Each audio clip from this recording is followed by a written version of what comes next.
Parliament ఎన్నికలు సమీపిస్తున్న తరుణంలో ఓరుగల్లుకోటపై గులాబీ జెండా ఎగురవేయడానికి బీఆర్ఎస్ తహతహలాడుతోంది. అటు చారిత్రక నగరిని హస్తగతం చేసుకోవడానికి కాంగ్రెస్ కూడా ప్రయత్నిస్తోంది. కమలం వికసింపజేయడానికి బీజేపీ కూడా తన వంతు ప్రయత్నాలు చేస్తోంది. ఎవరికి వారు గెలుపుపై ధీమా వ్యక్తం చేస్తున్నా లోలోన మాత్రం ఓటరు దేవుడు ఎవరిపైన కరుణ చూపిస్తాడో మాత్రం మరెవరిపై ఆగ్రహం చూపిస్తాడో తెలియక నేతలు సతమతమవుతున్నారు.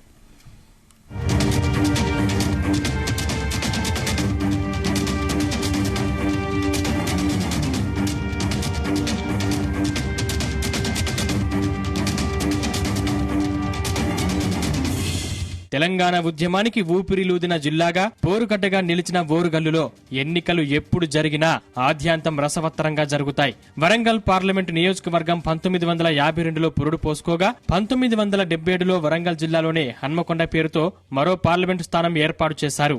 ఆ తర్వాత పునర్వ్యవస్థీకరణలో భాగంగా 2009లో హన్మకొండను వరంగల్ పార్లమెంటు స్థానంగా పునర్వ్యవస్థీకరించారు.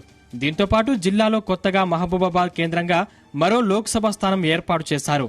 వరంగల్ పార్లమెంట్ పరిధి వరంగల్ పట్టణ, గ్రామీణ, జనగామ, భూపాలపల్లి 4 జిల్లాల్లో విస్తరించి ఉంది. వరంగల్ తూర్పు, పశ్చిమ, పరకాల, పాలకుర్తి, వర్ధనపేట, స్టేషన్ గన్పూర్, భూపాలపల్లి నియోజకవర్గాలు ఈ పార్లమెంట్ పరిధిలోకి వస్తాయి.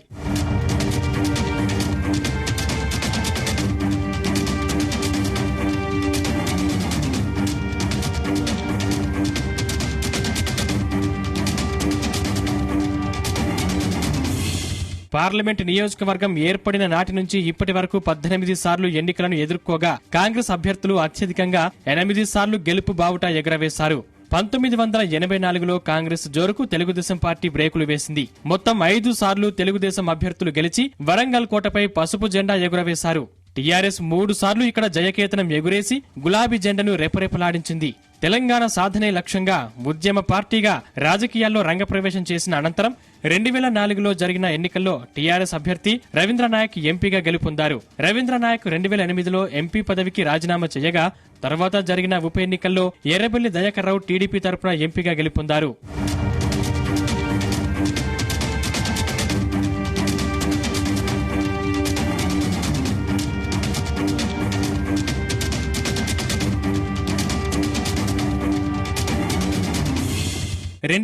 లో జరిగిన సార్వత్రిక ఎన్నికల్లో కాంగ్రెస్ మళ్లీ ఈ స్థానాన్ని దక్కించుకుంది. ఈ ఎన్నికల్లో సిరిసిల్ల రాజయ్య ఎంపీగా గెలుపొందారు. ఆ తర్వాత తెలంగాణ రాష్ట్రం ఆవిర్భావం అయ్యాక 2014లో జరిగిన తొలి ఎన్నికల్లో టీఆర్ఎస్ ఇక్కడ విజయభేరి మోగించింది. కడియం శ్రీహరి టీఆర్ఎస్ అభ్యర్థిగా 3,92,000 ఓట్ల భారీ మెజార్టీతో వరంగల్ నుంచి గెలుపొందారు. అనంతరం కడియం శ్రీహరి ఎంపీ పదవికి రాజీనామా చేసి ఉప ముఖ్యమంత్రిగా బాధ్యతలు చేపట్టడంతో తిరిగి ఏడాదిన్నరకే ఈ స్థానానికి ఉప ఎన్నిక అనివార్యమైంది. ఉప ఎన్నికల్లో బీఆర్ఎస్ అభ్యర్థి పసునూరు దయాకర్ 4,59,000 భారీ మెజార్టీ సాధించి రికార్డు నెలకొల్పారు. 2019లో జరిగిన ఎన్నికల్లో పసునూరు దయాకర్ అత్యధిక మెజార్టీ సాధించి రికార్డు సృష్టించారు.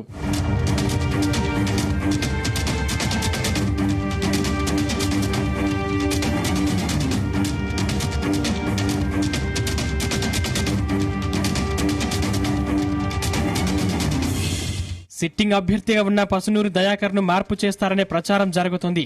భారీ మెజార్టీతో ఢిల్లీకి పంపించినా ఆశించిన విధంగా పని చేయలేదని, నియోజకవర్గ ప్రజలకు అందుబాటులో ఉండట్లేదన్న విమర్శలను ఆయన ఎదుర్కొంటున్నారు.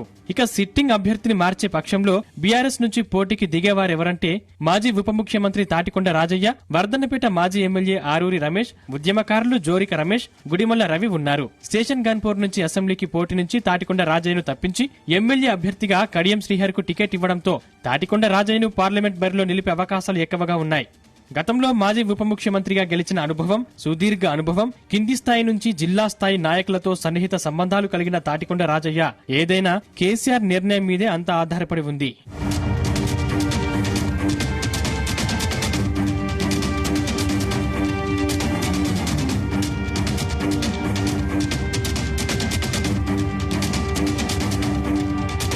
తరపున బరిలోకి దిగే నేత ఎవరన్నది ఇంతవరకు స్పష్టత రాలేదు. మాజీ ఎంపీ సిరిసిల్ల రాజయ్య ఎంపీ బరిలో నిలిచేందుకు ప్రయత్నాలు మొదలుపెట్టారు.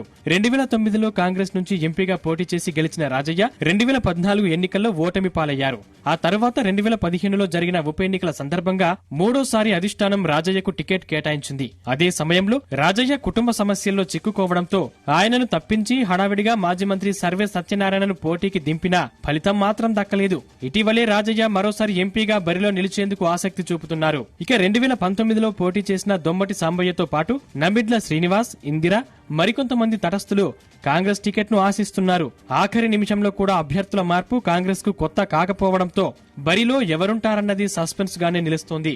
అభ్యర్థి ఎవరైనా ఈసారి వరంగల్ పార్లమెంట్ స్థానం కాంగ్రెస్ దేనని ఆ పార్టీ నాయకులు ధీమాగా చెబుతున్నారు.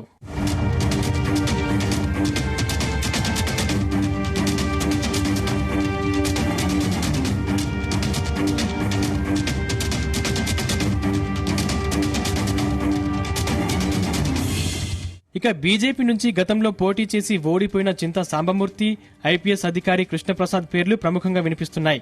వర్ధనపేట మాజీ ఎమ్మెల్యే కొండేటి శ్రీధర్ కూడా పోటీ చేసే అవకాశాలున్నాయి.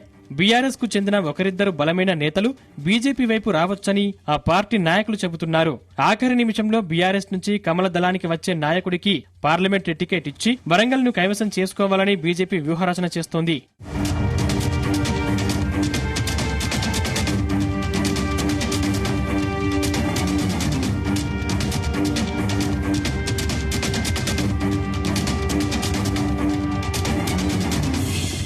ఇక పార్లమెంట్ పరిధిలో వివిధ పార్టీలకు అనుకూలతలు, ప్రతికూలతలను పరిశీలిస్తే ప్రభుత్వం అమలు చేసిన సంక్షేమ పథకాలు బీఆర్ఎస్ అభ్యర్థికి అనుకూల ఓటింగ్ తీసుకురానుంది. అలాగే మిషన్ భగీరథ పనులు ఆశించిన మేర జరగకపోవడం, 2 పడక గదుల నిర్మాణం ఎక్కడా పూర్తి కాకపోవడం, అయినవి ఇవ్వకపోవడం, దళిత బంధులో పార్టీ కార్యకర్తలకు మాత్రమే కేటాయించడం, ఇచ్చిన వాటిలో కొంతమేర నాయకులకు కమిషన్లు ఇవ్వటం మొదలైన అంశాలు బీఆర్ఎస్ కు మైనస్ గా నిలవనుంది. ఇక అభ్యర్థి ఎవరైనా పెద్ద దిక్కుగా మారి అందరినీ సమన్వయం చేసుకుని గెలుపును భుజస్కంధాలపై వేసుకుని ముందుకు సాగితే ప్రయోజనం తప్పక ఉంటుంది. పోరు ఎప్పుడైనా ఎవరి మధ్యనైనా వరంగల్ పార్లమెంటు స్థానానికి జరిగే సమరం మాత్రం ఆద్యాంతం ఉత్కంఠ భరితంగా నిలవనుంది.